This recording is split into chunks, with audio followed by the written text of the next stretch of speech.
ก็วันนี้คลิปนี้สิพาไปยามเหี้ยวเลยทุกคนตุนน้ำกันใส่เหี้ยวไว้ประมาณ10หลังเนาะตุนน้ำกันมันสิเป็นจังไดสิถืออยู่บ่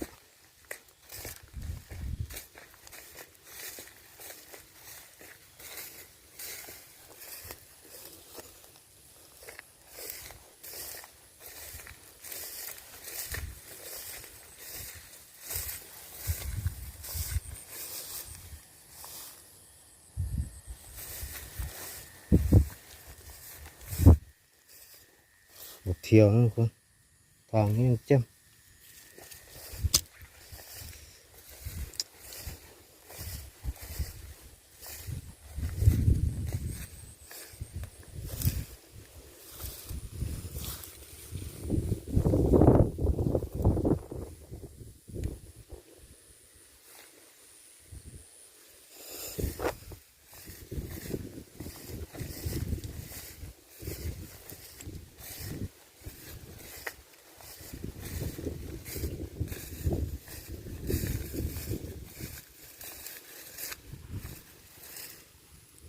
เที่ยวทางละ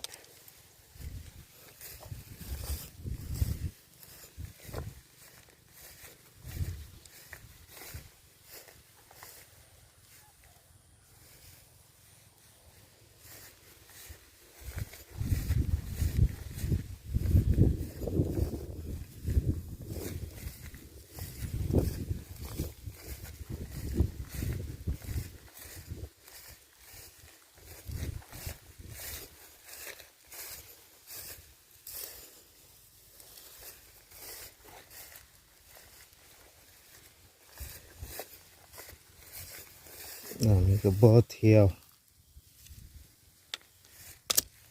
นี่เสร็จเรียบร้อยเรือเที่ยวแต่ว่ามันบ่เที่ยวนะทุกคนทางเก้า